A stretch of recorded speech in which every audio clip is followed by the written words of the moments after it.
Nah, itu tadi kita udah ngomongin tentang nama dan umur. Di bagian kedua, kita akan bahas tentang tempat asal atau tempat lahir, tempat kerja sekarang, dan juga hobi. So, langsung aja kita lanjut. Nah, untuk ngomongin daerah asal, kita bisa pakai 我来自雅加达. Lai artinya datang, ze artinya dari. Yajata adalah Jakarta. Jadi, saya dari Jakarta. Kita ulang sekali lagi. 我来自雅加达. Berikutnya selain itu, kita juga bisa bilang 我在雅加达出生. Zai itu di, chuseng artinya lahir. Jadi, saya lahir di Jakarta. Kita ulang sekali lagi. 我在雅加达出生. Nah, ini adalah dua pengungkapan yang cukup standar. Jadi, gue juga akan share tentang beberapa kota di Indonesia. Kita lihat sama-sama. Medan itu Mianlan. Nada 2 dan nada 2. Mianlan. Berikutnya, Bandung, Wanlong. Semarang, San Paulong. Yogyakarta, De. Surabaya, Seshui. Bali, Pali Tau. Tau itu adalah pulau. Nah, sebenarnya nggak semua nama kota di Indonesia itu ada penerjemahannya dalam bahasa Mandarin. Jadi biasanya cuman kota-kota yang memang terkenal di telinga orang China aja yang akan ada penerjemahannya. Untuk lebih memastikan, biasanya gue akan pakai Google Translate.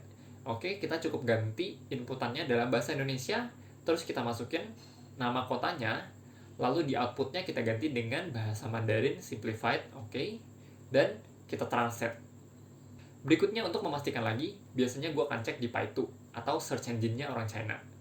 Oke, kita tinggal masukin nama kotanya, dan kalau memang pilihan katanya itu udah benar, biasanya akan keluar keterangannya seperti apa. Oke. Nah, kita lihat lagi beberapa nama kota lainnya. Kita lihat di sini, Wangjiasi, artinya Makassar. Kalimantan, Kalimantan. Maluku, Papua, artinya Papua. Dan terakhir, Bekasi, artinya Bekasi. So actually Bekasi ternyata cukup terkenal ya guys. Next, kita lihat penyusunan struktur kalimat dalam bahasa Mandarin. 我在雅加达出生. Jadi, untuk menyusun kalimat dalam bahasa Mandarin itu urutannya adalah subjek, di mana, ngapain.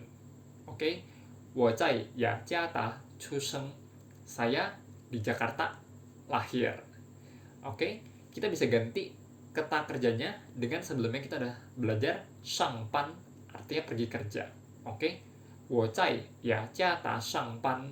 Saya di Jakarta kerja. Berikutnya, gantian kalau kita mau nanyain asalnya seseorang. Oke, 我来自雅加达. Di sini雅加达yang mau kita tahu, kita ganti dengan nali. Artinya mana? Bisa di mana atau kemana. Oke, lalu 我 kita ganti dengan ni. Sisanya kita copy sama persis. 你来自哪里? Artinya, kamu asalnya dari mana? Kita baca sama-sama sekali lagi. 你来自哪里? Berikutnya untuk menanyakan tempat lahirnya. Oke, 我在雅加达出生. Di sini雅加达kita ganti dengan 哪里. Lalu 我 kita ganti dengan你. Dan sisanya kita copy sama persis. 你在哪里出生? Oke, kamu lahir di mana? Kita baca sama-sama sekali lagi. 你在哪里出生? Berikutnya untuk mengungkapkan tempat kerja kita yang sekarang. 我现在在一家互联网公司工作. Kalimatnya cukup panjang, kita akan breakdown satu persatu. 我 artinya saya, 现在 artinya sekarang. 在 itu di, 一家 sebuah, tapi khusus untuk sebuah perusahaan atau sebuah bangunan.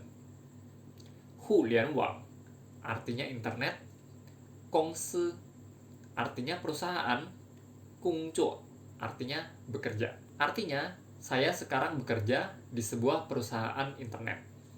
Nah, kalau kita lihat struktur kalimatnya, sebenarnya mirip dengan yang sebelumnya kita pelajari. Oke, sebelumnya kita udah lihat subjek, di mana, ngapain. Nah, dalam kalimat ini, kita tambahin keterangan waktu lagi, dan keterangan waktunya diselipin di tengah-tengah. Jadi, subjek, kapan, di mana, ngapain. Berikutnya, kita coba lihat beberapa pilihan kata-kata yang bisa kalian pakai untuk menggantikan hulian wang gongsi atau perusahaan internet.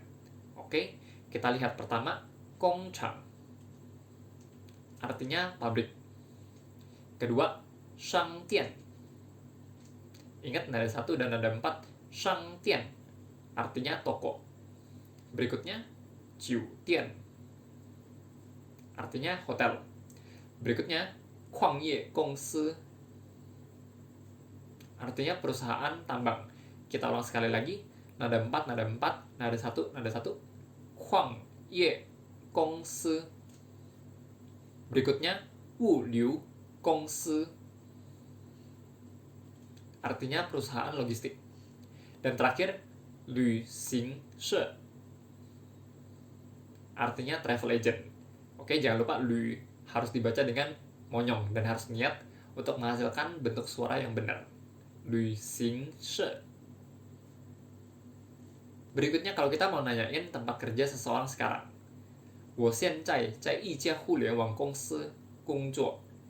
Di sini yang mau kita tahu adalah 一家互联网公司 bisa kita ganti dengan 哪里 atau di mana. Oke? Lalu 我 kita ganti dengan 你. 你现在在哪里工作? Artinya kamu sekarang bekerja di mana? Kita ulang sekali lagi, kita baca sama-sama. 你现在在哪里工作? Nah, sebenarnya 现在ini bisa kita hilangkan, bisa juga kita pakai karena artinya sekarang. Oke, itu cuma untuk menekankan tempat kerja kamu sekarang.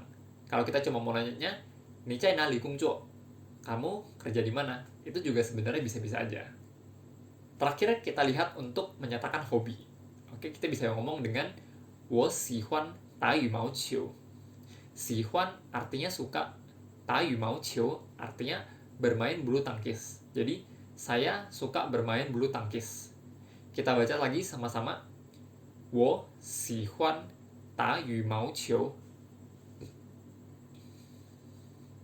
Nah, di sini gue akan coba sediakan beberapa pilihan hobi yang bisa kalian pakai untuk menggantikan kata 打羽毛球 di atas.